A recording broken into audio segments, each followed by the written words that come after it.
नमस्कार, KP news के 9 बजे के बुलेटिन में आपका स्वागत है। मैं अश्विनी आपके साथ।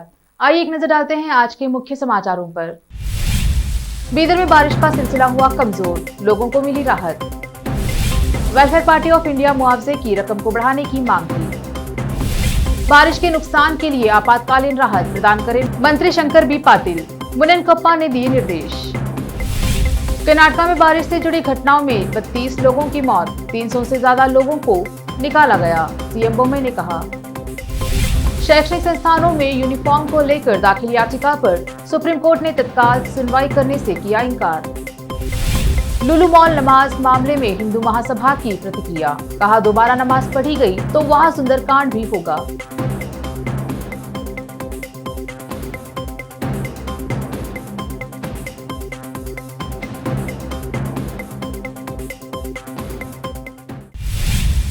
अब समाचार विस्तार से। शुरू करते हैं स्थानीय समाचारों से। बीदर जिले में पिछले 3-4 दिनों से चल रहा बारिश का सिलसिला आज कुछ कमजोर हुआ है। हालांकि आज भी हल्की बूंदाबांदी चल रही है, लेकिन जिस प्रकार पिछले 3-4 दिनों से बारिश रही उस तरह आज नहीं रहने से लोगों को कुछ राहत मिली है। इससे लोग आज घरों से बाहर निकलने में संकोच नहीं करते नजर आए। वही बारिश के कारण कारोबार ठप चल रहा था, लेकिन आज बाजार खुले हैं। हालांकि आज भी सड़कों पर बारिश का पानी जमा है और सड़कों का बुरा हाल है। लोगों को सड़क पर फैली गंदगी और गंदे पानी को झेलना पड़ रहा है। विशेष संवाददाता की रिपोर्ट। बीदर जिले में लगातार बारिश के कारण कई घर गिरे हैं और सरकार इन्हें तुरंत मुआवजा दे और मुआवजे की रकम जो सरकार ने तय की है वो आज के दौर में काफी नहीं है। इसको बढ़ाने की मांग करते हुए वेलफेयर पार्टी ऑफ इंडिया के बीदर जिला अध्यक्ष मुबशिर शिंदे ने जिलाधिकारी को एक ज्ञापन सौंपा है। विशेष संवाददाता की रिपोर्ट। बीदर जिले में भारी बारिश के कारण अधिकारियों को घर, फसल, जीवन और जानवरों को नुकसान सहित किसी भी नुकसान के लिए तत्काल मुआवजा प्रदान करना चाहिए। कपड़ा विभाग, गन्ना विकास और चीनी मंत्री एवं बीदर जिले में प्रभारी मंत्री शंकर बी पाटिल मुनेनकोप्पा ने कहा वह बीदर जिले में बारिश से क्षतिग्रस्त घरों और फसलों का सर्वेक्षण करने के बाद जिलाधिकारी कार्यालय में अधिकारियों की एक बैठक की अध्यक्षता कर बोल रहे थे। उन्होंने कहा कि इस दौरान कोई भी अधिकारी बिना छुट्टी लिए समरोपदी में काम करे और जिले में किसी भी तरह के जीवन, पशु और फसल को हुए नुकसान की जानकारी तुरंत दें और उन्हें तत्काल मुआवजा दें और अधिकारियों को सरकार द्वारा दी गई सलाह और दिशा निर्देशों का सख्ती से पालन करने को कहा। इस अवसर पर बीदर के विधायक रहीम खान, जिला कलेक्टर गोविंद रेड्डी, जिला पंचायत की मुख्य कार्यकारी अधिकारी शिल्पा एम, जिला पुलिस अधीक्षक किशोर बाबू, कृषि विभाग के संयुक्त निदेशक तारामणि एम, बीदर तहसीलदार अन्ना राव पाटिल सहित अन्य अधिकारी उपस्थित रहे। विशेष संवाददाता की रिपोर्ट। अब देखते हैं समाचार राज्य की। कर्नाटक के मुख्यमंत्री बसवराज बोम्मई ने कहा कि राज्य में हाल ही के दिनों में बारिश से जुड़ी घटनाओं में 32 लोगों की मौत हुई है। उन्होंने कहा कि राज्य सरकार पूरे कर्नाटक में भारी बारिश और बाढ़ से क्षतिग्रस्त सार्वजनिक बुनियादी ढांचे को बहाल करने के लिए 500 करोड़ रुपए जारी करेगी। उन्होंने कहा 5 लोग अभी भी लापता हैं और भूस्खलन और बाढ़ की पृष्ठभूमि में 300 से अधिक लोगों को सुरक्षित स्थानों पर पहुंचाया गया है। उडुपी में अधिकारियों के साथ बैठक करने के बाद पत्रकारों से बात करते हुए मुख्यमंत्री बोम्मई ने कहा कि बारिश से संबंधित घटनाओं में 34 लोग घायल हुए हैं और 14 राहत शिविर बनाए गए हैं। बेलगावी ग्रामीण कांग्रेस विधायक लक्ष्मी हेब्बालकर की पूर्व सीएम बीएस येडियुरप्पा के आवास की यात्रा सिर्फ एक शिष्टाचार मुलाकात की तरह लग रही थी। यह एक बड़ी योजना का हिस्सा हो सकता है क्योंकि वह उत्तरी कर्नाटक में एक मजबूत वीरशैव लिंगायत नेता के रूप में उभरना चाहती हैं। वह अपने बेटे मृणाल को गुरु पूर्णिमा के कारण समुदाय के निर्विवाद नेता का आशीर्वाद लेने के लिए साथ ले गई। यह एक बयान है कि मृणाल 2024 में बेलगावी लोकसभा सीट से चुनाव लड़कर राजनीति में प्रवेश करने का सपना देख रही हैं। इसका कारण यह भी हो सकता है कि कांग्रेस उम्मीदवार सतीश जारकीहोली उपचुनाव में मंगला अंगड़ी से हार गए, जिससे उम्मीद जगी कि कांग्रेस सीट जीत सकती है। सूत्रों ने कहा कि क्योंकि सतीश 2024 में चुनाव नहीं लड़ेंगे, इसलिए लक्ष्मी अपने बेटे को तैयार कर रही हैं। ऐसे समय में जब लेखक देवनूर महादेवा की आरएसएस पर नवीनतम पुस्तक आरएसएस आला मट्टू अगला को खूब समीक्षा मिल रही है। मैसूर कोडगू के सांसद प्रताप सिम्हा ने कुसुम मामले के लेखक को कांग्रेस का नौकर कहा। उन्होंने पत्रकारों से बात करते हुए देवनूर महादेवा के खिलाफ तंज कसा और कहा, कुसुमाबले को लिखने के बाद मुझे लगा कि उनमें कुछ रचनात्मकता बची होगी, लेकिन अब आरएसएस पर एक किताब लिखते हुए उन्होंने वह सम्मान भी खो दिया है जो उनके पास था। उन्होंने इस किताब को कांग्रेस आलू के रूप में लिखा है और उनके पास आरएसएस आला और अगले के बारे में ज्यादा कुछ नहीं है, जैसा कि शीर्षक में दावा किया गया है। लेते हैं एक छोटा सा ब्रेक, जल्द लौटेंगे ब्रेक के बाद। हिंदुस्तान के हर कोने में हम हैं मौजूद। 24 घंटे हालात पर गहरी नजर, खबरों से जुड़े चुपते सवालात और आपको दिखाता है धार्मिक, सामाजिक, राजनीतिक, लोकल और इंटरनेशनल न्यूज की सबसे बेहतर कवरेज जो आपको रखती है हर पल बाखबर। देश और दुनिया भर की खबर के लिए देखते रहें KP news 24/7। Noor education trust Bidar की ओर से चलाए जाने वाला Noor MEd and BEd college Bidar, recognised by NCTE Delhi and affiliated to Gulbarga University, Gulbarga. Admission are open for the academic year 2021-22. विशेषज्ञ और सक्षम शिक्षकों द्वारा शिक्षा प्राप्त करने के लिए नूर एमएड एंड बीएड कॉलेज में दाखिला लें और शांत वातावरण में शिक्षा प्राप्त करें। बीदर शहर में बेहतर शिक्षा का एकमात्र केंद्र Noor MEd and BEd college, Shahpur gate, Bidar. Phone numbers 9945283920, 8482221297। जब अपने सपनों का नया घर बन जाए तो उसे सजाने के लिए जहां घर की दूसरी सामग्रियों की जरूरत होती है, वही घर का मुख्य पात्र होते हैं द्वार, खिड़कियां, अलमारी।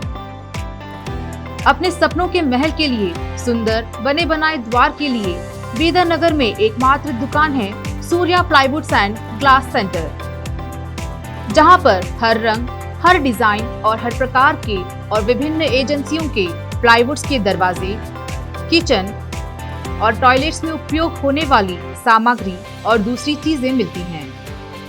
घर बनाने में उपयोग की जाने वाली सभी चीजों को खरीदने के लिए आज ही चले आइए आपके अपने शहर बीदर का आपका अपना shop Surya plywoods and glass centre, Parvati complex, BVB college road, Bidar. अधिक जानकारी के लिए शॉप के मालिक लालजी पटेल से इस नंबर पर संपर्क करें 09844090653। आपको अपने घर, ऑफिस और दुकान की दीवारों और छत को चमकदार और सुंदर बनाने के लिए अच्छे और बेहतर घर के साथ साथ आंखों को सुकून देने वाले कलर्स की जरूरत होती है, जिसके बिना घर, दुकान और ऑफिस अधूरे और बेजान लगते हैं। अपने घर, दुकान और ऑफिस को बेहतर कलर से चमकाने के लिए बीदर में आपको कहीं और जाने की जरूरत नहीं। आपकी पसंद के अनुसार चमकदार और दिलचस्प कलर्स का एकमात्र केंद्र है सिद्धेश्वर ट्रेडर्स, जहां पर आपको विभिन्न कंपनियों के विभिन्न शेड्स के कलर्स मिलते हैं। साथ ही अपने घर और दुकान हो या ऑफिस को कैसा कलर उपयोग किया जाए, इसके लिए माहिर डिजाइनर्स के गाइडलाइंस की सुविधा, जो कंप्यूटर के जरिए आपके सपनों के महल को कलर्स से सजाते हैं। अपने सपनों को साकार करने और अपने पसंद के कलर्स के लिए आज ही चले आइए। याद रखिए, Siddheshwar traders, shop number 1 and 2, Ganga super complex, Bidar. अधिक जानकारी के लिए सिद्धेश्वर ट्रेडर्स के मालिक वीर शेट्टी पाटिल से इस फोन नंबर पर संपर्क करें 9620128097। घर, दुकान और ऑफिस कितना भी सुंदर बनाया जाए और हर तरह से उन्हें सजाया जाए, अगर फर्नीचर ना हो तो सब अधूरा सा लगता है। और अच्छा फर्नीचर घर, दुकान और ऑफिस को चार चांद लगाता है और देखने वालों में शान बढ़ाता है। और जब घर इतना सुंदर बनाया जाता है तो उसमें बेहतर और सुंदर फर्नीचर का भी उपयोग जरूरी है। अपने घर, दुकान, ऑफिस के लिए अच्छा और सुंदर और पायदार फर्नीचर और दूसरी चीजों का बीदर शहर में एकमात्र केंद्र है Nikita industries and Nikita furniture showroom, जहां पर एक ही छत के नीचे विभिन्न डिजाइन और विभिन्न रंगों और विभिन्न कंपनियों के पलंग, अलमारी, सोफा सेट, डाइनिंग टेबल, सिंगारदान, ऑफिस काउंटर्स, विभिन्न कलर्स और डिजाइन की कुर्सियां, बहुउपयोगी चौकियां और दूसरी चीजें उपलब्ध हैं। घर, ऑफिस और दुकान बनकर तैयार है और वहां के लिए फर्नीचर का सोच रहे हैं तो देर किस बात की, तुरंत चले आइए।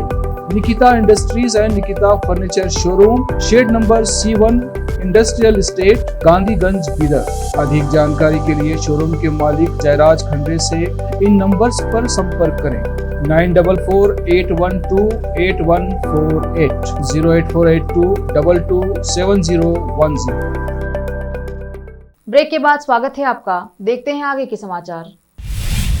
उच्चतम न्यायालय ने केंद्र और राज्यों को पंजीकृत शैक्षणिक संस्थानों में कर्मियों और छात्रों के लिए एक जैसी पोशाक पहनने के नियम लागू करने का निर्देश देने का अनुरोध करने वाली एक जनहित याचिका पर तत्काल सुनवाई से गुरुवार को इनकार कर दिया।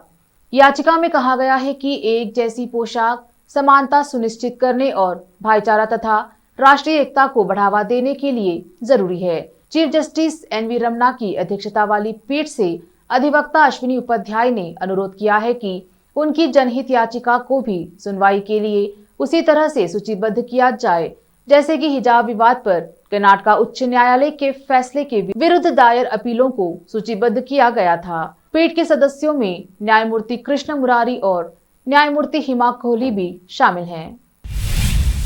उत्तर प्रदेश की राजधानी लखनऊ में एक मॉल खुला है। लुलु मॉल 10 जुलाई को यूपी के मुख्यमंत्री योगी आदित्यनाथ ने इस मॉल का उद्घाटन किया था। हालांकि उद्घाटन के 2 दिन बाद ही इस मॉल का एक वीडियो वायरल हो रहा है जिसमें देखा जा सकता है कि कुछ लोग मॉल में बैठकर नमाज पढ़ रहे हैं। वीडियो वायरल होते ही बवाल मच गया। हिंदू संगठनों ने इस पर विरोध दर्ज कराया।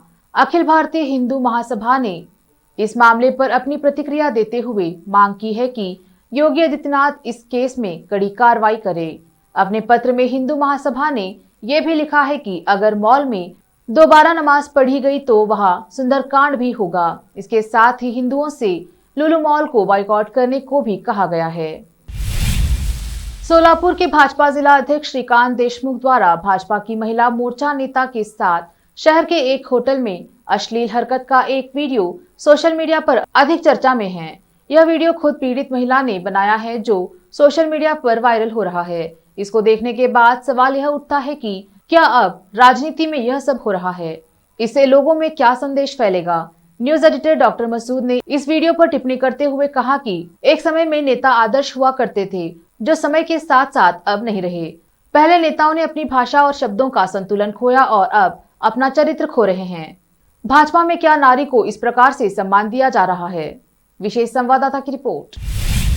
देश के कुछ हिस्सों में विरोध प्रदर्शन करने के चलते मकानों को ढाए जाने, अग्निवीरों के लिए अर्धसैनिक बलों में नौकरी में आरक्षण, दंगे और पुलिस की गोलाबारी जैसे मुद्दे सोमवार से आरंभ हो रहे संसद के मॉनसून सत्र के दौरान उठाए जा सकते हैं। केंद्रीय गृह मंत्रालय के संभावित प्रश्नों की सूची के मुताबिक कश्मीर घाटी में प्रवासियों और कश्मीरी पंडितों पर हमले, सूचना का अधिकार, कार्यकर्ताओं की सुरक्षा, 2021 की जनगणना की स्थिति और विधि विरुद्ध क्रियाकलाप अधिनियम के तहत दर्ज मामले जैसे मुद्दे भी सांसदों द्वारा उठाए जा सकते हैं। विरोध प्रदर्शनों के कारण मकानों को गिराए जाने का मुद्दा तारांकित प्रश्नों के माध्यम से राज्यसभा में सूचीबद्ध किया गया है। संभल उत्तर प्रदेश सरकार द्वारा लगातार साफ सफाई पर विशेष ध्यान दिया जा रहा है, लेकिन कुछ जिम्मेदारों की लापरवाही के कारण सरकार की स्वच्छ भारत मिशन योजना को पलीता लगाया जा रहा है। जिलाधिकारी मनीष बंसल तथा पंचायत राज अधिकारी जाहिद हुसैन ने सभी अधिकारियों, ग्राम प्रधान, सचिव, नगरपालिका के अधिकारी इन सभी को स्पष्ट रूप से अवगत करा दिया है कि कहीं पर भी किसी प्रकार का जलभराव तथा गंदगी नहीं होनी चाहिए। ऐसा ही एक मामला संभल पंबासा विकास खंड के ग्राम पंचायत नूरपुर में देखने को मिला है। आपको बता दें कि गांव में नालों का पानी सड़कों पर उतर रहा है। सभी नाली चौक है। गांव में गंदगी को देख ग्रामीणों में काफी आक्रोश है। ग्रामीणों द्वारा आरोप लगाया जा रहा है और बताया गया है कि हमारे गांव में सफाई कर्मचारी श्यामचंद की तैनाती है, लेकिन गांव में श्यामचंद केवल माह में 1 या 2 बार आता है, जबकि गांव में वह स्वयं सफाई न करके अपने स्थान पर गांव के ही एक ब्रजपाल पुत्र सोनपाल सिन्हा निवासी ग्राम नूरपुर को रखकर केवल कभी कभी ही सफाई कराता है। सफाई कर्मचारी तो केवल अपने घर पर ही आराम फरमाता है। संभल से रजा हुसैन की रिपोर्ट। श्रीलंका में गंभीर राजनीतिक और आर्थिक हालातों के बीच सेना ने बयान जारी करके कहा है कि उसके जवान अपनी जान देकर भी कानून व्यवस्था बनाए रखने और सार्वजनिक संपत्ति की रक्षा करने के लिए प्रतिबद्ध है। सेना ने कहा है कि जब से देश आजाद हुआ है तब से ही अखंडता और अभिव्यक्ति की आजादी की रक्षा की गई है। संविधान के अनुसार लोगों के फ्री मूवमेंट को भी तवज्जो दी गई है। मई में जब से जनता ने प्रदर्शन करना शुरू किया है तब भी सेना ने सहयोग किया है। एक नजर फिल्मों के समाचारों पर।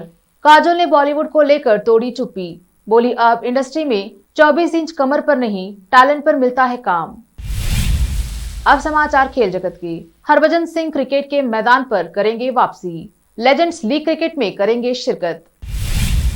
अंत में समाचार बाजार की।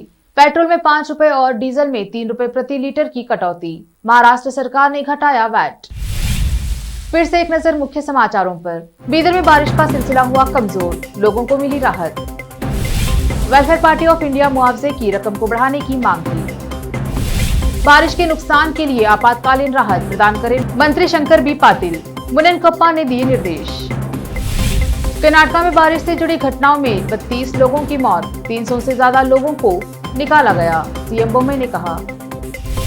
शैक्षणिक संस्थानों में यूनिफॉर्म को लेकर दाखिल याचिका पर सुप्रीम कोर्ट ने तत्काल सुनवाई करने से किया इनकार। लुलु मॉल नमाज मामले में हिंदू महासभा की प्रतिक्रिया, कहा दोबारा नमाज पढ़ी गई तो वहां सुंदरकांड भी होगा।